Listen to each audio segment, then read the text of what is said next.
कि भगवान शंकर ने अपने छोटे पुत्र गणेश का मस्तक काट दिया। नारद जी ने कहा कि भगवान ये कैसे हो गया?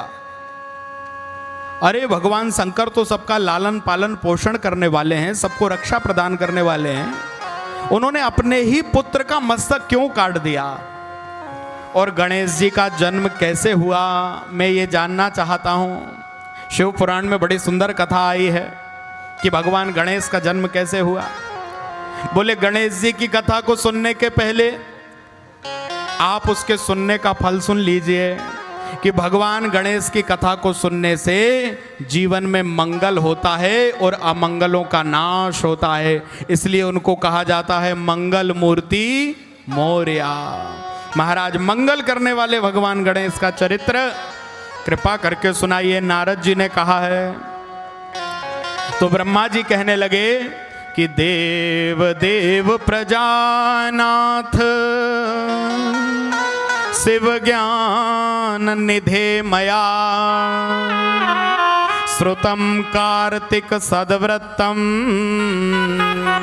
मृतादपि च उत्तमम। गणेश भगवान के चरित्र को जो श्रद्धा से सुनता है उसके जीवन में मंगल होता है। वो मंगल मूर्ति का चरित्र है। बोले श्वेत वाराह कल्प में जिन गणेश जी का जन्म हुआ उनकी कथा सुनिए आप। शिव पुराण में उसका वर्णन है कि इदानीं श्वेत कल्पोक्ता गणेश उत्पत्तिर उच्यते यत्र छिन्नम शिरस्तस्य शिवेन चक्रपालुना। जिनका मस्तक भगवान शंकर ने काट दिया, श्वेत वाराह कल्प में जिनका जन्म हुआ है, उन महाराज भगवान गणेश का चरित्र सुने। बोले एक बार की बात, माता पार्वती स्नान कर रही थी और अपनी सहेलियों के साथ में स्नान कर रही थी। उसी बीच में भगवान शंकर एकाएक अंदर आ गए। जैसे ही भगवान भोलेनाथ अचानक अंदर आए तो माता को लज्जा आ गई और जब भगवान वापस चले गए तो सखियों के साथ आपस में बातें करने लगी। सब सखियां कहने लगी माता पार्वती से कि देखो ना देवी, तुम्हारा अपना तो कोई गण है ही नहीं। तुम स्नान कर रही हो और शिव जी अचानक अंदर आ गए, कभी भी चले आते हैं। यदि तुम्हारा खुद का अपना कोई गण होता तो निश्चित ही वो तुम्हारी बातों को मानता। यहां जितने हैं वो सब शंकर जी के गण हैं। यदि हमारा कोई अपना बेटा होता, हमारा अपना कोई गण होता, वो हमारी बात मानता। और ऐसा करके उन सहेलियों ने माता पार्वती के अंदर अपना पुत्र पैदा करने का भाव जागृत कर दिया। माता पार्वती ने कहा हाँ बात तो सही है, यदि मेरा पुत्र होता तो उसके ऊपर मेरा पूरा अधिकार होता। अपने बच्चे पे अपना पूरा अधिकार होता है ना। क्या करें, माता पार्वती ने स्नान करने के पूर्व ही, महाराज उस समय जब ये चर्चा चल रही थी तो माता पार्वती अपने शरीर में उपटन लगा रही थी। महाराज उपटन लगा करके माता पार्वती अपने शरीर में जैसे ही वो मैल नीचे गिरा, महाराज माता पार्वती का, और उसी समय बातों ही बातों में मैया पार्वती ने अपने उपटन से निकले हुए उस मैल से एक गुड्डा बना दिया, एक पुतला बना लिया महाराज। और मन में सोचने लगी कि मेरा भी कोई गण होना चाहिए, मेरा भी महाराज कोई अपना पुत्र होना चाहिए। और अपने मैल से बना करके जिस गुड्डे को तैयार किया, आदि शक्ति हैं, साधारण स्त्री नहीं है संसार की, जगत माता हैं, परमेश्वरी हैं, शक्ति संपन्ना हैं। उन माँ ने सोचा कि यदि मैंने इस पुतले को बनाया है तो मैं इसके अंदर प्राणों को भी फूंक सकती हूँ, मेरे अंदर इतनी शक्ति है।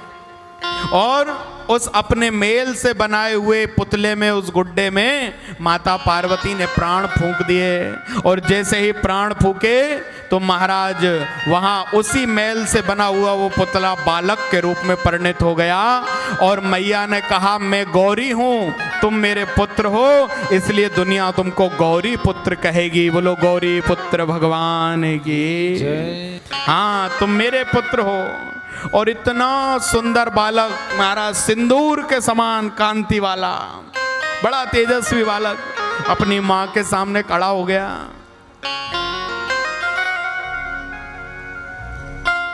अब माँ ने बच्चे को बनाया और माँ ने ये बता दिया कि मैं तुम्हारी माता हूं। कहते हैं बच्चे की प्रथम गुरु माँ होती है। माँ ही बच्चे को ये बताती है कि ये तुम्हारे पिता हैं। सही है ना? बच्चा एकदम से अपने पिता को नहीं जानता। जब अबोध बालक रहता है छोटा सा, माँ की इतनी बात मानता है कि माँ यदि उससे कहे लकड़ी उठा के कि जाओ, और पिता की तरफ इशारा क्यों ना कर दे कि जाओ उन्हें मार आना, तो वो बच्चा जा करके अपनी माँ की बात सुन के उनको मार देगा। माँ कहेगी नहीं नहीं, मारना नहीं, ये तुम्हारे पिता हैं, तो फिर बच्चा थोड़े दिन में समझने लगेगा कि हाँ ये मेरे पिता हैं। पहली गुरु होती है माता। माँ जैसा चाहे बच्चे को वैसा बना सकती है। सब कुछ माँ के हाथ में होता है। उस समय माँ ने कहा तुम मेरे बेटे हो। अच्छा मैया बताओ मैं क्या काम करूं? बालक बोला। मैया हंसने लगी छोटे से बालक को देखकर। बड़ा तेजस्वी बालक है। अरे अभी तो तुम छोटे से हो, क्या करोगे? नहीं नहीं मैया बताओ ना मैं आपकी क्या सेवा करूं। तो मैया ने हंसते हुए कहा कि विनायक, यदि तुम मेरी आज्ञा पालन करना चाहते हो तो सुनो, मैं स्नान करने के लिए अंदर जा रही हूं, तुम द्वार पे खड़े हो जाओ और किसी को भी अंदर आने नहीं देना जब तक मेरी आज्ञा ना हो। विनायक ने कहा ठीक है माँ। अब महाराज भगवान गणेश जी जाने लगे तो मैया ने कहा इधर आओ इधर आओ। विनायक आया। मैया ने एक डंडा पकड़ा दिया। बोले लो इससे क्या करना मैया? बोले डंडा अपने हाथ में रखो। बोले मैया इससे क्या करूं? बोले डंडा लेकर के खड़े रहना और कोई जबरदस्ती आए तो इस डंडे का प्रयोग करना। क्या करना? बोले दे देना डंडे दो चार महाराज, अंदर नहीं आने देना। पर माता की आज्ञा को प्राप्त करके और छोटे से महाराज गौरी पुत्र विनायक महाराज द्वार पे जाकर के खड़े हो गए। मैया अंदर स्नान कर रही है। उसी समय भगवान शंकर रोज की तरह आए और अंदर आने लगे तो बालक ने उसी समय अपने हाथ का डंडा सामने अड़ा दिया। कहां जा रहे हो? भगवान शंकर ने कहा अरे कौन हो तुम? मैं अपने घर में अंदर जा रहा हूं, मुझे रोक रहे हो? बोले देखो मेरी मैया अंदर स्नान कर रही है और जब तक मैया की आज्ञा ना हो जाए मैं आपको अंदर नहीं जाने दूंगा। भगवान शंकर ने कहा अरे कौन है तुम्हारी मैया? बोले मैं गौरी का पुत्र हूं महाराज, मेरा नाम गौरी पुत्र है विनायक। भगवान शंकर कहने लगे अरे महाराज ये कैसे? पिता को पता ही नहीं और माँ को बेटा हो गया। बोलो शंकर भगवान की। हाँ, ये कौन सी लीला है महाराज? अरे यदि गौरी तुम्हारी माँ है तो मैं तुम्हारा पिता हूं, मुझे अंदर जाने दो। बोले मैं दुनिया का कोई रिश्ता नहीं जानता। मेरी माँ ने कहा है कि स्नान के जब तक स्नान नहीं हो जाए अंदर नहीं आने देना, मैं आपको अंदर नहीं जाने दूंगा। भगवान शंकर ने कहा देखो तुम बड़े अच्छे बालक हो, बड़े तेजस्वी हो, सुंदर हो, छोटे हो और हट मत करो, हट जाओ मेरे सामने से। ये बालक डंडा लेकर भगवान शंकर से कहने लगा देखो मैं आपको बार बार मना कर रहा हूं, आप अंदर मत जाओ, और यदि आपने जबरदस्ती करी तो मेरी माँ ने मुझसे कहा है कि इस डंडे का प्रयोग कर देना महाराज। भगवान शंकर ने कहा अरे बड़ा हटीला बालक है, हमारे ही घर में हमें नहीं जाने दे रहा। भगवान ने सोचा बाल हट है, चलो महाराज थोड़ी देर बाद आ जाएंगे। शंकर जी लौट गए और नंदी को कहा कि नंदी जाओ और एक बालक द्वार पे खड़ा हुआ है उसको समझाओ जाके हमें अंदर जाने दे। अब नंदीश्वर आए तो नंदीश्वर को कहा कहाँ जा रहे हो? बोले हट जाओ बेटा, यहाँ से भगवान शंकर के निकलने का मार्ग है, यहाँ से अंदर जाएंगे वो। तो उसने कहा देखो अभी उनको लौटाया मैंने, अब तुम आ गए, चले जाओ यहाँ से वापस। जब तक मेरी माँ की आज्ञा नहीं होगी तब तक मैं किसी को भी अंदर जाने नहीं दूंगा। नंदीश्वर ने थोड़ी हट करी तो बालक डंडा लेकर के दौड़ा नंदी बाबा के ऊपर, भागे। क्या हुआ? बोले नंदीश्वर गणों को लेकर के आए और इस बालक से जब हट पूर्वक बल पूर्वक लड़ने लगे तो तेजस्वी बालक ने जो डंडे घुमा के मारना शुरू किया, सारे शिवगण भाग गए, दौड़े दौड़े शंकर जी के पास। अरे वो बालक बहुत बलशाली है और उसके पास जो डंडा है उसमें तो जादू है महाराज। डंडे से पिटाई करता है। शंकर जी ने कहा मैं जाता हूं। स्वामी कार्तिकेय बोले नहीं नहीं पिताजी, मेरे होते हुए आपके जाने की आवश्यकता नहीं है, मैं जाऊंगा। और देवसेना के सेनापति बड़े भाई गणेश जी के स्वामी कार्तिकेय आए। कार्तिकेय और गणेश जी के बीच, दोनों भाइयों के बीच युद्ध होने लगा है महाराज। लेकिन भगवती शक्ति ने ऐसे शक्तिमान बेटे को उत्पन्न किया है, ऐसे तेजस्वी बेटे को उत्पन्न किया है कि स्वामी कार्तिकेय को भी पराजित कर दिया गणेश जी महाराज ने, लौट गए। और इसके बाद महाराज ब्रह्मा विष्णु आदि भी वहां पर आ गए हैं। और उस युद्ध के चलते चलते बीच में बहुत वार्तालाप हुआ, कई बार समझाने की कोशिश करी, लेकिन भगवान शंकर ने देखा कि ये बच्चा बहुत ज्यादा हट कर रहा है और पता नहीं कौन है, कहां से आया है। उसी समय बालक बलपूर्वक युद्ध कर रहा था और भगवान शंकर ने पीछे से आकर के और तीक्ष्ण तलवार से क्रोध में आकर भोलेनाथ ने उस गौरी पुत्र का मुंड धड़ से अलग कर दिया। बोलो शंकर भगवान की। और जैसे ही बच्चे का मुंड अलग हुआ, धड़ाम से धड़ गिर पड़ा और उसी समय चीख सुनाई दी। मैया स्नान कर रही थी, पता चला कि तुम्हारे पुत्र को शंकर जी ने पीछे से आकर तलवार से मार दिया।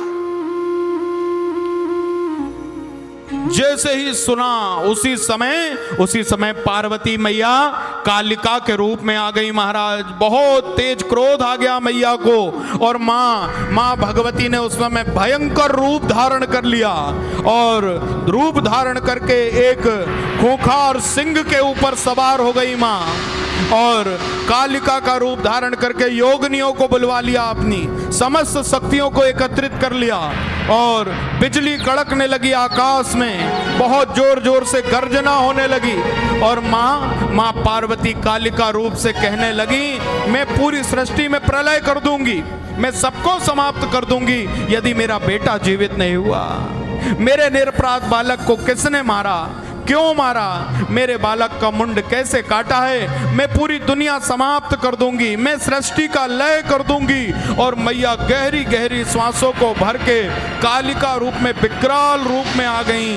सारे देवता मिलकर देवी जी को मनाने लगे। बुलवा लो हमें मैया मढ़िया में, बुलवा लो हमें मैया मढ़िया में, बुलवा लो हमें मैया मढ़िया में, बुलवा लो हमें मैया मढ़िया में। अपनी सुंदर सी ऊंची झोपड़िया में, अपनी सुंदर सी ऊंची अटरिया में, बुलवा लो हमें मैया मढ़िया में, बुलवा लो हमें मैया मढ़िया में, बुलवा लो हमें मैया मढ़िया में।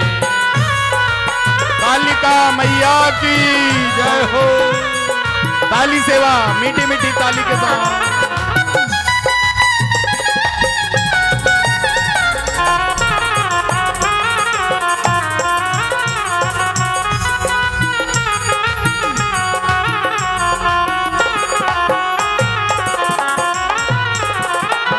तुम्हारे दरस को ब्रह्मा आए, तुम्हारे दरस को ब्रह्मा आए, तुम्हारे दरस को ब्रह्मा आए, तुम्हारे दरस को ब्रह्मा आए। वो तो पांचत वेद 18 में, वो तो पांचत वेद 18 में, बुलवा लो हमें मैया मढ़िया में, बुलवा लो हमें मैया मढ़िया में, बुलवा लो हमें मैया मढ़िया में। अपनी ऊंची लंबी अटरिया में, बुलवा लो हमें मैया मढ़िया जय हो। जगदम्बे मैया की जय हो। देवता मैया को मना रहे हैं महाराज, सभी लोग ताली सेवा करते हुए।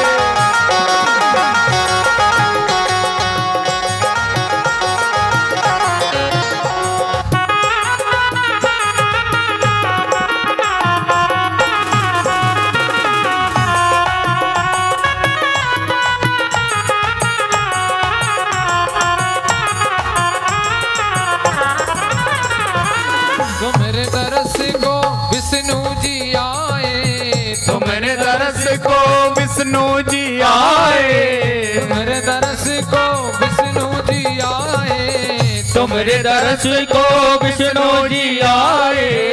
वो तो करत प्रणाम दुलरिया में, वो तो करत प्रणाम दुलरिया में। बुलवा लो हमें मैया मड़िया में, बुलवा लो हमें मैया मड़िया में, बुलवा लो हमें मैया मड़िया में।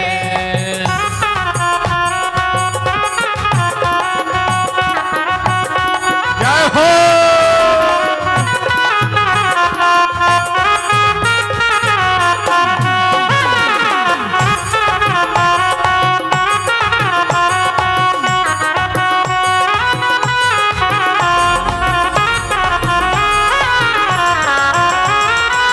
तुम्हारे दरस को शंकर जी आए, तुम्हारे दरस को शंकर जी आए, तुम्हारे दरस को शंकर जी आए, तुम्हारे दरस को शंकर जी आए, शंकर जी आए, शंकर जी आए, शंकर जी आए, शंकर जी आए।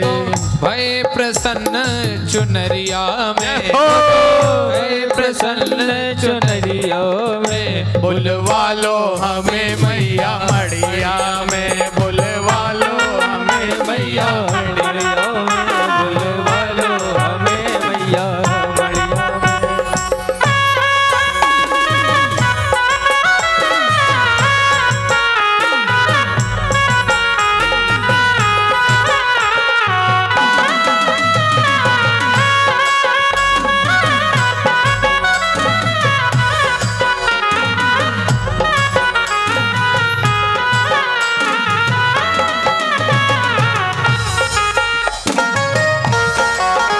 जगदम्बे मैया की जय हो।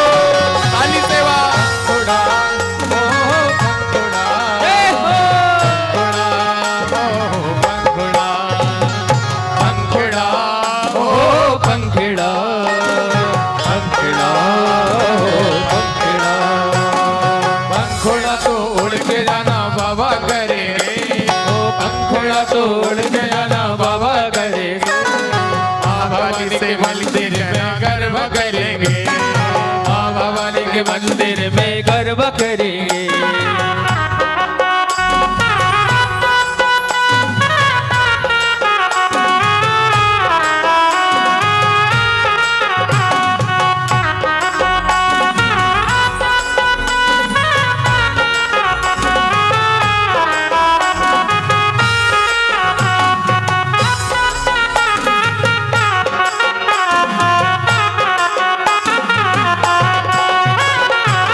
तुम्हारे दरस को नारद जी आए, तुम्हारे दरस को नारद जी आए, वो तो बाजत बीड़ा दुलरिया में। बुलवा लो हमें मैया मड़िया में, बुलवा लो हमें मैया मड़िया में, बुलवा लो हमें मैया मड़िया में। अपनी ऊंची सी ऊंची अटरिया में, बुलवा लो हमें मैया मड़िया में, बुलवा लो हमें मैया मड़िया में, बुलवा लो हमें मैया मड़िया, बुलवा लो हमें मैया मड़िया में बुलवा लो हमें मैया मड़िया में।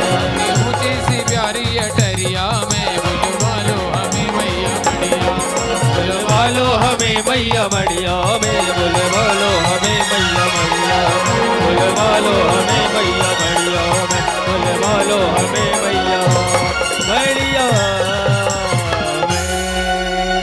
बोलिए जगदम्बे मैया की जय। सारे देवता कहने लगे क्षम्यताम क्षम्यताम देवी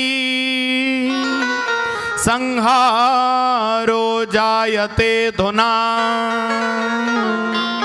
तब स्वामी स्थितश्चात्र पश्य पश्य तव अंबिके। क्षम्यताम क्षम्यताम देवी, माँ क्षमा करो, हे मैया शांत हो जाओ, हे मैया उग्र स्वरूप को शांत करो, हे माँ, हे कल्याणी, हे महेशानी, हे रुद्राणी, हे माता, हे मैया अपने क्रोध को शांत करो, क्षमा करो। शरण में आ गए सब। माँ कहने लगी मुझे मेरा पुत्र चाहिए। भगवान शंकर ने कहा देवी तुम्हें तुम्हारा पुत्र मिल जाएगा। और भगवान भोलेनाथ ने नंदीश्वर को आज्ञा दी कि नंदी उत्तर दिशा की ओर चले जाओ। बोले उत्तरस्याम पुनर्याति प्रथमं यो मिले दिह तक्षरस्य समाहृत्य योजनीयम कलेवरे। उत्तर दिशा में जाओ और वहां पे जो पहला जीव मिल जाए उसका मस्तक काट के ले आना, जो भी पहला जीव मिल जाए। और भगवान भोलेनाथ की आज्ञा को प्राप्त करके नंदीश्वर उत्तर दिशा की ओर आगे चले हैं। और नंदी महाराज जैसे ही गए तो वहां से एक हाथी का बच्चा आ रहा था। महाराज हाथी का छोटा सा बच्चा, एक दांत जिसका निकला हुआ था, उस हाथी के बच्चे के महाराज मुंड को काट लिया और लेकर के आए जहां पे पार्वती नंदन गिरे हुए पड़े थे। भगवान शंकर ने अमृत सींच करके और उस मुंड को जैसे ही धड़ में लगाया तो लंबी सूंड वाले महाराज गणेश जी का प्रागट्य हो गया। बोलो गणेश जी महाराज की जय। बालक उठ करके खड़ा हो गया और जैसे ही बालक खड़ा हुआ तो फिर डंडा उठा लिया। बोले अंदर मत चले जाना महाराज। हाँ, जैसे सो करके कोई बच्चा उठ जाए ऐसे बालक उठ के खड़ा हो गया। भगवान शंकर को भी हंसी आ गई, बड़ा तेजस्वी बालक है। भोलेनाथ कहने लगे अरे पार्वती, अभी तक ये केवल तुम्हारा बालक था, तुमने इसे अपने मैल से बनाया था, ये केवल तुम्हारा था, लेकिन अब धड़ तुम्हारा है और मुंड मैंने जोड़ दिया है, तो माता पिता दोनों का ये बालक बन गया है। इसलिए अब हमारा जो बेटा होगा वो महाराज गणों का ईश होगा और उसे केवल गौरी पुत्र नहीं, उसे शिव पुत्र भी कहा जाएगा। और हाथी का गज का आनन इसको लगा दिया गया है, इसलिए आज से इसका नाम गजानन होगा। बोलो गजानन महाराज की जय। हाँ, भादों के महीने के चतुर्थी तिथि को महाराज भगवान गणेश प्रकट हुए और सारे के सारे देवताओं ने कहा कि परम तेजस्वी बालक है। महाराज मैया पार्वती कहने लगी मेरा पुत्र आज से प्रथम पूज्य होना चाहिए, सबसे पहले मेरे पुत्र की पूजा हो और जितने भी काम हो पूरी दुनिया में, कोई भी यज्ञ हो, अनुष्ठान हो, कथा हो, धर्म कर्म हो, कोई मंदिर बनाए, कोई महाराज गाड़ी खरीदे, कोई भूमि पूजन करे, कोई मगर चाहे जो काम हो, सबसे पहले मेरे पुत्र की पूजा होना चाहिए। अग्र पूज्य सर्व पूज्य बना दिया माँ जगदम्बा ने। मेरा बेटा हर जगह पूजा जाएगा, प्रथम पूज्य हो गए गणेश जी। इसलिए छोटी से छोटी और बड़ी से बड़ी पूजा हो, सबसे पहले गौरी पुत्र गणेश की पूजा करी जाती है। महाराज विघ्न हरने वाले हैं, गणेश जी की पूजा करने से विघ्न समाप्त होते हैं। कल आप कथा में सुनेंगे आगे कि भगवान भोलेनाथ के भी विघ्न को गणेश जी ने शांत किया है, इसलिए विघ्नेश्वर कहे जाते हैं। और गणेश जी महाराज को यदि प्रसन्न करना आप चाहते हो, भगवान गणेश बुद्धि के देवता हैं, बुद्धि देने वाले हैं। जिन बच्चों का महाराज पढ़ने में मन नहीं लगता, पढ़ने में कमजोर हैं, बुधवार के दिन उनको भगवान गणेश को दुर्वा चढ़ाना शुरू करवा दो आप, उनकी बुद्धि बड़ी तीव्र हो जाएगी। और गणेश जी को दुर्वा कैसी चढ़ाना चाहिए? बोले दुर्वा यदि 12 अंगुल लंबी मिल जाए, कितनी? हमारी उंगली से 12 अंगुल लंबी दुर्वा। आप लोग कभी मुंबई में सिद्धि विनायक गए हो तो वहां आपने देखा होगा बड़ी लंबी लंबी दुर्वा भगवान सिद्धि विनायक को चढ़ाई जाती है ना। तो गणेश जी को बड़ी लंबी लंबी दुर्वा चढ़ाना चाहिए, जितनी लंबी 12 अंगुल मिल जाए तो बहुत अच्छी। और ऐसी दुर्वा से भगवान गणेश को चढ़ा करके और अथर्व शीर्ष से अभिषेक करो। भगवान गणेश समस्त विघ्नों को हरने वाले हैं, जीवन में मंगल करने वाले हैं, श्रेष्ठ बुद्धि देने वाले हैं। और जो गणेश जी की पूजन करता है भगवान उसके अमंगलों का और विघ्नों का हरण कर लेते हैं। इसलिए दुनिया कहती है मंगल मूर्ति मोरया, गणपति बप्पा। हाँ, और महाराज मैया के वहाँ सारे के सारे देवताओं ने शक्तियाँ भगवान गणेश को भी प्रदान करी। दोनों बालक कैलाश पर्वत पर खेलने लगे। खेल रहे थे दोनों बालक